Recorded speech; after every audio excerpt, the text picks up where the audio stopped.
So now the next step, after we put the printer on top of the stand, the next step now is to verify that it's powering it on. Okay, so this is the first step. So you plug the power over here. So it comes with a cable like this. Okay, so you have to plug the power over here. After you plug the power, so the purpose of this is to verify that the printer is now working. The light should show up. Okay, that's the first thing that you will know if the printer is working. It comes with this remote. So this remote, you need to open this up and remove the plastic here to power it on. Okay, so close it back, and so this is the light now. So the light is inside here. Okay, inside here, and you need to use like on and off. So it's off like this, it's on. Oh, why is it on?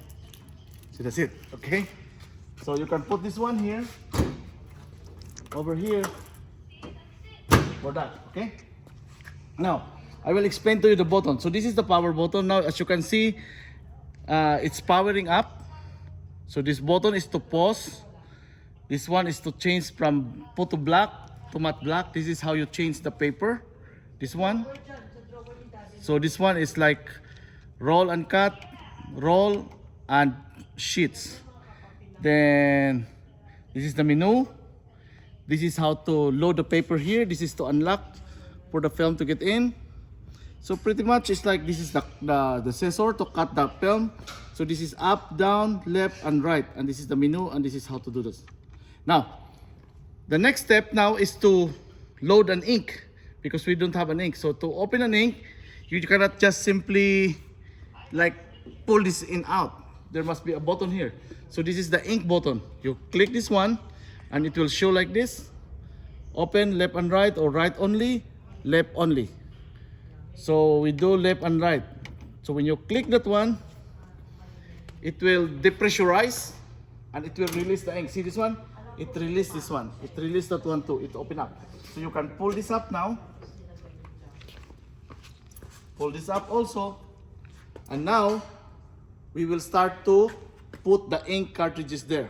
But before we put the ink cartridges there, the next step is to pour the ink inside the refillable cartridge so that we can put it here and verify if our nozzle check is good or not before we load the DTF ink. So this process is up to this level only. This is how to open this up. This is how to unlock it, to put the film here. This is the film holder. This is to open up, to put the film, and to close it. Okay. There's two of that here, over here, and one here.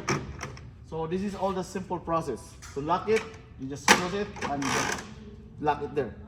So pretty much this is the whole step. We verify that the printer is working, it's powering on, it has no damage during the transport. And the next step now is to verify the nozzle. But before we could verify the nozzle, we need to check, we need to put an ink. So the next step is we will do that. Thank you so much. Have a nice day. I'm John.